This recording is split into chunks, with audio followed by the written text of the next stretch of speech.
Brother का सवाल ये है कि यीशु मसीह का जो सैक्रिफाइस है वो इतना लेट क्यों आया, पहले ही ओल्ड टेस्टामेंट में वो सैक्रिफाइस देकर फिनिश क्यों नहीं कर सकते हैं।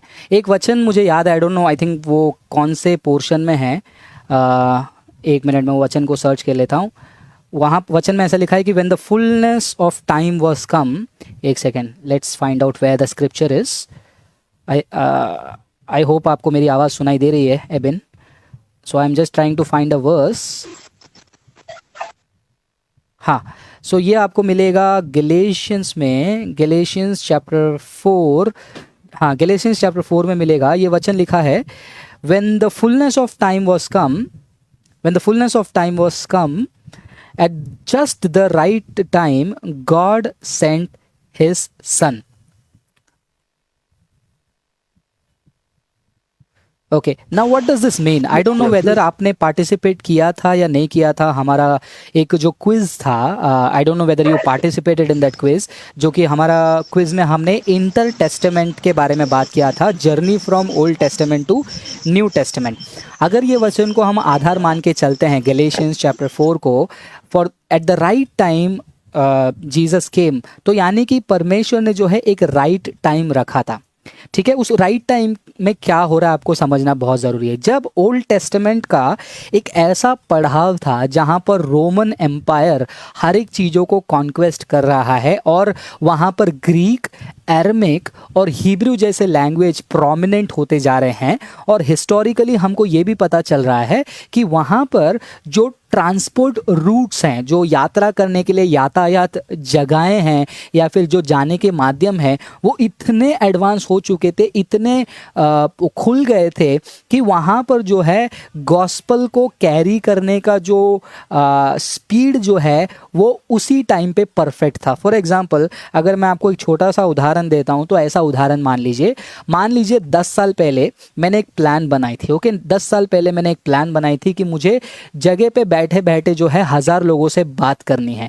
मान लो 10 साल पहले 1000 लोगों से बात करने की सुविधा मेरे पास नहीं थी, तो मैं क्या कर रहा था, उस परफेक्ट टाइमिंग के लिए जो है मैं इंतज़ार कर रहा था। यानी कि 2020 में उदाहरण के तौर पर मुझे एक ऐसा परफेक्ट टाइमिंग मिला है, एक ऐसा परफेक्ट प्लेटफॉर्म मिला है, मान लो फेसबुक या फिर यूट्यूब, जिसके माध्यम से मैं बैठे बैठे हज़ारों लोगों के साथ मैं कनेक्ट कर पा रहा हूँ। तो मैं जो है एक परफेक्ट टाइमिंग के लिए वेट कर रहा हूँ, जहाँ पर मेरा अटेम्प्ट, जहाँ पर मेरा क्रिया जो है वो वाकई में बहुत बड़ा इम्पैक्ट क्रिएट कर सके। सो पॉइंट नंबर वन, यीशु मसीह क्यों उस पर्टिकुलर टाइम पे आए, उसके पहले क्यों नहीं आए? क्योंकि यीशु मसीह का आने का जो ऑब्जेक्टिव था, हमको जानना बहुत ज़रूरी है, गॉड के डिवाइन प्लान में सिर्फ और सिर्फ यहूदियों के लिए नहीं है। ठीक है, yes, the Bible says Jesus Christ was sent for the Jews first and then the unbelievers, but God के जो है ओवरऑल सॉवरेन प्लान में ये था कि परमेश्वर पूरे दुनिया को बचाए। आप देखो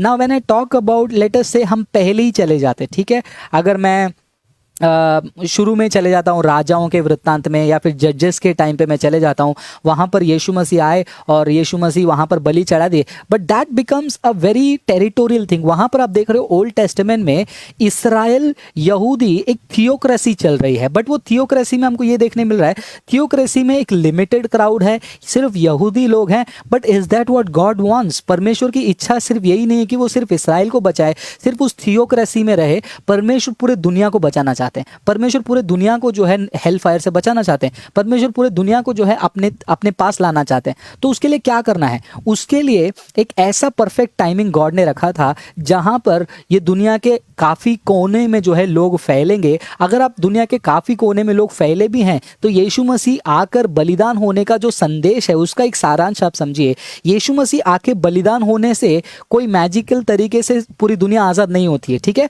द सैक्रिफाइस ऑफ जीसस होने के बाद भी the message of sacrifice needs to be translated and needs to be sent to the whole world. अगर यीशु मसीह मान लीजिए उस जजेस के टाइम पे या फिर उस राजाओं के वृत्तांत के टाइम पे आकर उनका सैक्रिफाइस होता, वो साधन, परमेश्वर से कोई चीज़ असंभव नहीं है, इस चीज़ को हमको समझना है। बट हमको ये भी समझना है परमेश्वर जो है तो मीडियम्स हैं उसको ओवरराइड करके जो है अपना डिक्टेटरशिप नहीं दिखाएंगे। परमेश्वर का मैसेज ऐसा फ्लो होना चाहिए जो कि इजीली जो है लोगों तक पहुंचे, without God doing any magic stuff कि हाँ मैंने हाथ फैला दे तो सब जगह न्यूज़ फैल गया। तो यीशु मसीह का आने का परफेक्ट टाइमिंग ये था जब पूरे दुनिया में गॉस्पल फैल सके। कैसे? रोमन एम्पायर प्रोमिनेंट हो चुका था, जैसे मैंने स्टार्टिंग में कहा था, एरामिक, हिब्रू और ग्रीक ये लैंग्वेज बहुत ही ज़्यादा बोला जा रहा था, और साथ साथ में जो ट्रेड फैसिलिटीज़ के कारण कम्युनिकेशन, ट्रांसपोर्ट मीडियम ये सब बहुत बढ़ गया। अगर वो परफेक्ट टाइमिंग में यीशु मसीह आए तो वो परफेक्ट टाइमिंग में यीशु मसीह का बलिदान जो है सिर्फ एक थियोक्रेटिक, एक पर्टिकुलर ग्रुप के लिए सीमित नहीं बल्कि बहुत सारे जगहों में जो है फैलने के लिए संभव था।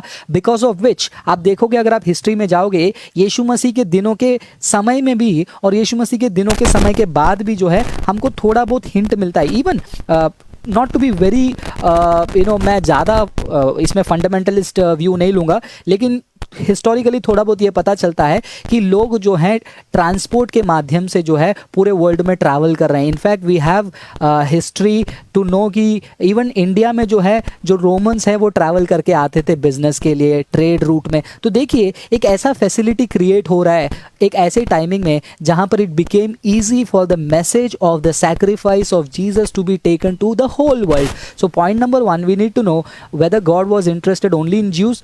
No, God is interested in saving the whole world.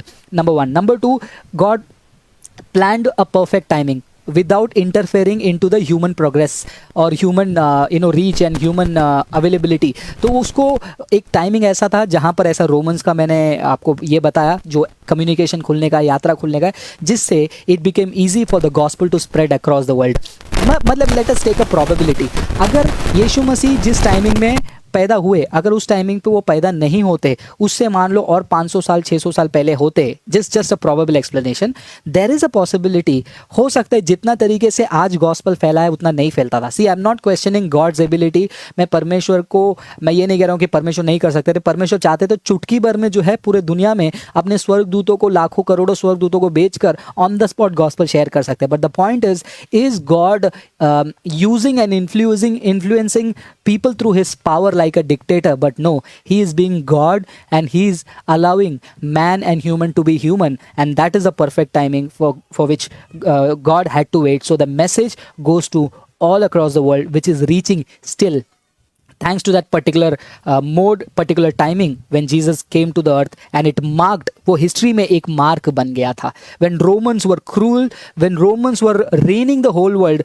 when Romans were reigning their empire, and सबको पता था कि रोमन्स क्या है, रोमन की पहचान दुनिया में चर्चा हो रही थी, and whatever is happening in Rome will be known to every city close by, और वहाँ से वो मैसेज पूरे वर्ल्ड में स्प्रेड होना बहुत आसान था। That is the perfect timing God chose, और इसलिए गैलेशियंस में अब पढ़ते हैं परफेक्ट टाइमिंग में यीशु मसीह आई। मैंने कुछ आपको 1-2 रीज़न बताए थे, but there are lot of theological reasons. Theological reasons में जाऊँगा तो हमको पता चलता है कि ओल्ड टेस्टामेंट में परमेश्वर का कवेनेंट था, ठीक है, you have to take care of the covenant. Covenant में क्या लिखा है? मूसा के पहले जो है एक कवेनेंट था अब्राहम के साथ, फिर 430 साल के बाद मूसा के साथ एक कवेनेंट हुआ था, फिर वो एक कवेनेंट का भी एक टाइम पीरियड है। फिर जरमाया के किताब में आते हैं, वहां पर खुदा लोगों को देखकर ये कहते हैं कि I was husband to them. परमेश्वर जो है अपने दुख को व्यक्त करते हैं किस प्रकार लोगों ने जो है उस नियम को तोड़ दिया था। तो हमको ये भी समझना बहुत ज़रूरी है कि जो लोगों को सैक्रिफाइस क्यों दिया गया था। लेट अस अंडरस्टैंड सैक्रिफाइस क्यों दिया गया था। सैक्रिफाइस इसलिए दिया गया था लोगों को बताने के लिए कि तुम्हारे जगह पे कोई और मर रहा है।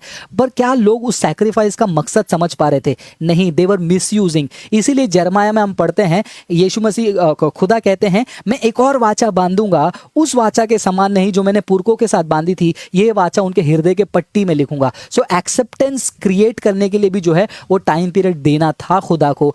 जैसे कनान के लोगों को परमेश्वर ने बहुत सालों का टाइम दिया था, वैसे इस दुनिया को भी एक ऐसे मुकाम पे लाना था जहां पर लोगों तैयार हो और यहूदी भी उस मुकाम पर चले जाए जहां पर वो सैक्रिफाइस को जिस तरीके से करना चाहिए उसको किए नहीं। नाम के लिए फरूसी सदुकियों वाला वो एक बोलते हैं ना एक कट्टरवादी या फिर एक नेम से लोग बन गए हैं। And that was the perfect time when the worldly sacrifice did not mean anything. The final sacrifice, एक आखिरी सैक्रिफाइस यीशु मसीह को आना पड़ा। So that is what I understand, that is what I learned from my studies.